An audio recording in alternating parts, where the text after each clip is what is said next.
The plants are actually feeding off of just the fish waste. Once the system's balanced, it takes care of itself. You can take care of a goldfish, you can do exactly what we're doing back there. A lot of times if people want a garden, they grow in spite of the desert. We chose to grow with the desert instead. And that's it. That's how you transfer a plant in aquaponics. My family's never been closer. I wish I would have started this when I was a little kid. Think big, don't be intimidated, think big, and think outside of the box.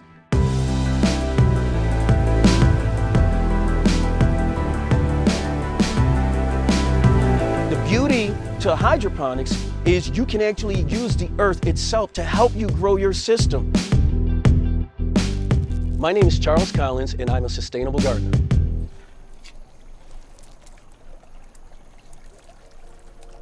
Now these are all raised from fry. This is about a 350-gallon tank. We have roughly 100 tilapia inside the tank. And right about now, I think it's time we feed them. We feed them once a day. They produce the pee, the poop. The water flows through the system and gravity brings it through this pipe here. It then comes out into this upper grow bed, which is about 12 inches deep. And we use 3/4-inch scoria lava rock because that brings a really good substrates and a really good surface for the bacteria to grow. The nitrates and the nitrites in the fish poop get broken down by bacteria. The bacteria makes their little colonies within your substrate. The substrate then makes that food for the plants. The plants in return use their roots to clean out all of the hard and solid waste from the fish waste.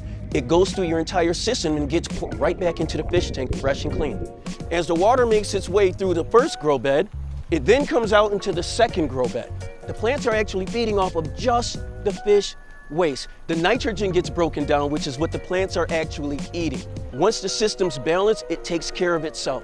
Now you might be asking yourself, why fish? Fish are a sustainable form of protein. And in our case, we use tilapia because they're fast growing and they actually self-control their populations in the tank. So it's never too full, plus they are delicious if you grow them correctly. They've got a bad reputation, and I really want to work towards helping clear that up because, guys, it's something that we could all be doing at our homes. We don't want to rely on the big markets and the big box stores and things of that nature. We want to know where our food source is coming from. Grow, be a part of the desert, not in spite of it.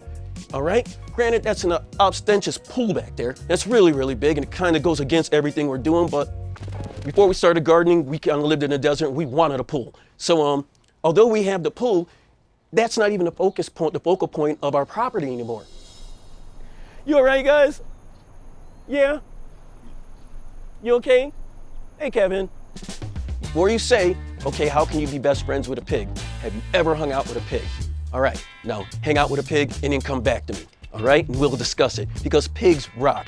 If you're ever upset, look, trust me, you can be as mad as you want, but if you ever give a pig lettuce and listen to him chew, it's freaking hilarious. Pig poop is a tremendous source of fertilizer. These guys provide poop for us. I get to hang out with chickens and pigs, dude. What's not cool about that? There you go. I just knew that they were the closest cousins to Tyrannosaurus Rexes, so if I could have a little T-Rex walking around my yard, why not? It's awesome. Chickens are the gift that keeps on giving. On average, 4 to 5 eggs a day. They also provide us a rich source of nitrogen for the soil. These can be stored and refrigerated for up to a year without being treated. The chicken waste, we scoop that up, we put it into our composter for the soil. I got a pig named Kevin and Kobe that live in a house with me. I watched Justice League with these guys. The Zack Snyder cut. It was awesome with my pigs.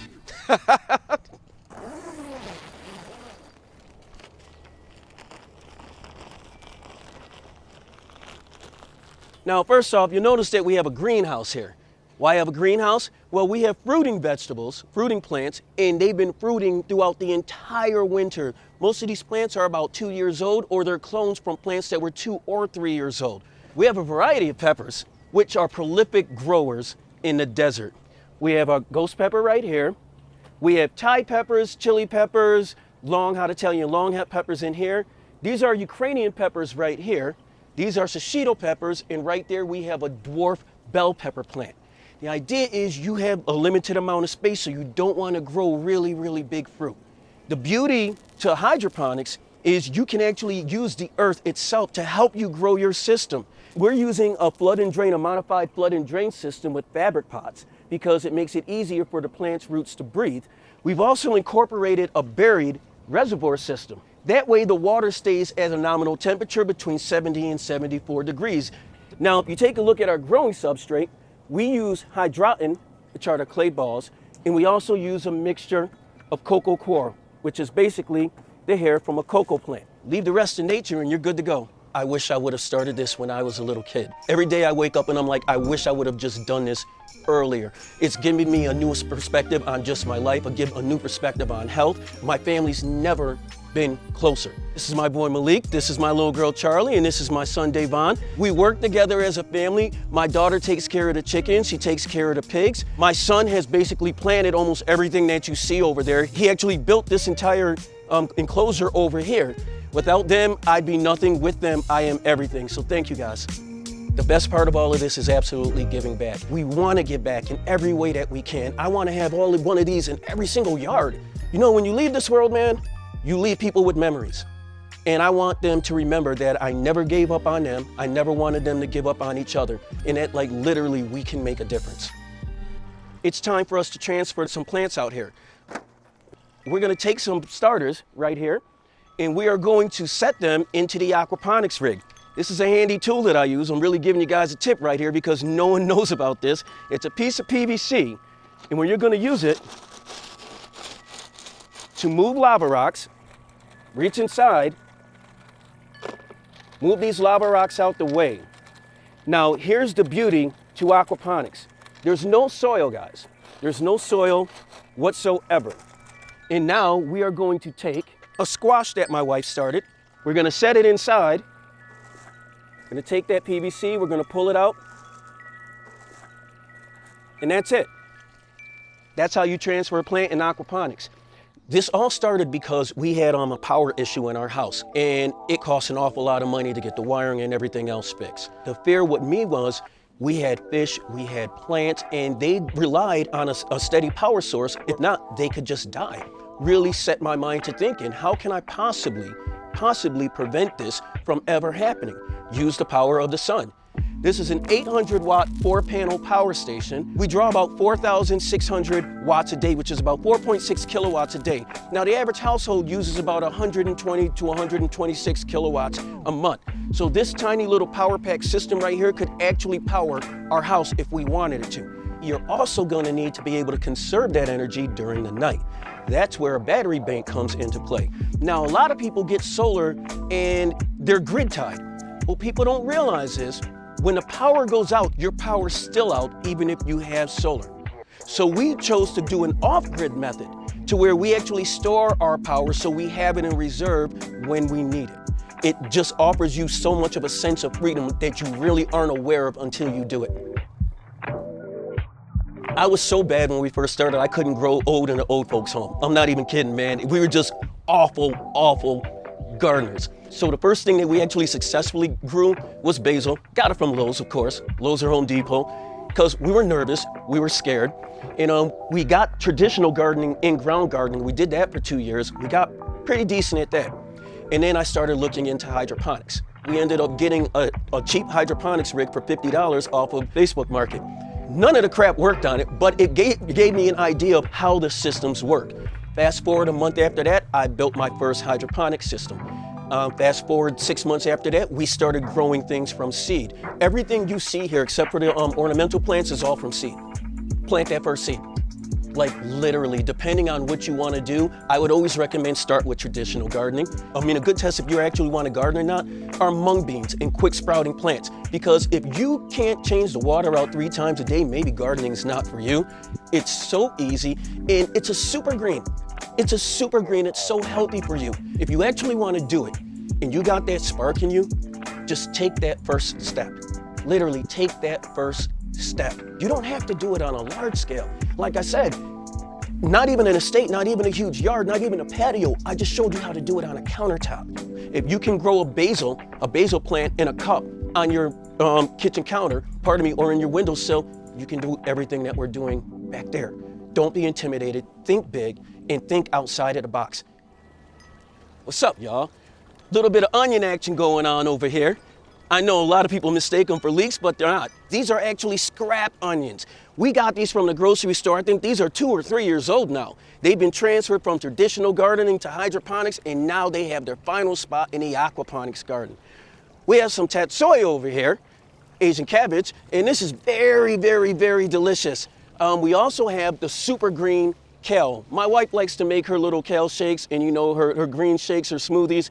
And this comes in handy. Also, I love making kale chips, but that's a whole different video. This is our super green, and this is New Zealand spinach. Well, in New Zealand, it's just known as ice plant. And if you look at the backside, you'll actually see crystals on it. When it comes to aquaponics, it's not about how much stuff you're growing, it's about how much space you're taking up when you're growing it, because you have a very limited amount of space. This entire beautiful New Zealand spinach plant only takes up about this much space in this aquaponics tank. Literally less space than one of these onion plants right here. We get to the lower grow bed, and here's where we'll actually have our starter plants. The beauty of aquaponics is the plants grow about 3 times as fast as they normally would, and they grow 3 times as big. Just take a look for yourselves. I was born and raised in the ghetto. It was kind of rough where I'm from. I think we got like 38 or 40 cleared nights a year, so the sky's always gray. Raised by a single mom, she raised me and my brothers. I love my mom to death. She fostered my imagination because there wasn't much. If you were to get into anything on the streets, chances are if you grew up with me and you got into the streets, chances are you're either dead or you're locked up and you're not coming home anytime soon. We didn't have much for opportunity, so it was all on imagination. And I always wondered what it would be like to live on the moon and to live on Mars. And plus, my mom always fostered my imagination with astronomy. She got me my first telescope when I was 8 years old, got me my first atlas of the sky when I was 6 years old, and she took me to the library, children's library, when I was like 5 and a half, 6, and it changed my life. It made me think outside the ghetto. It made me think outside the hood, and I've basically never come back to Earth since then. I want people to dream, man. I want them to dream. I want them to know that things like this are possible. I'm 50 years old, and I'm as much a kid as I've ever been because I get to play with some really awesome toys back here, man. You know, they say, man, this is so boring, I'd rather watch grass grow. Here's the thing, have you ever watched grass grow? It's freaking exhilarating. It's one of the most exciting things, watching a plant open up, either in real time or with the time lapse. It's really incredible. Brother, it's an amazing life, man, and it's there for everyone. Whether you have a yard, an estate, acres, or a patio, you can do this.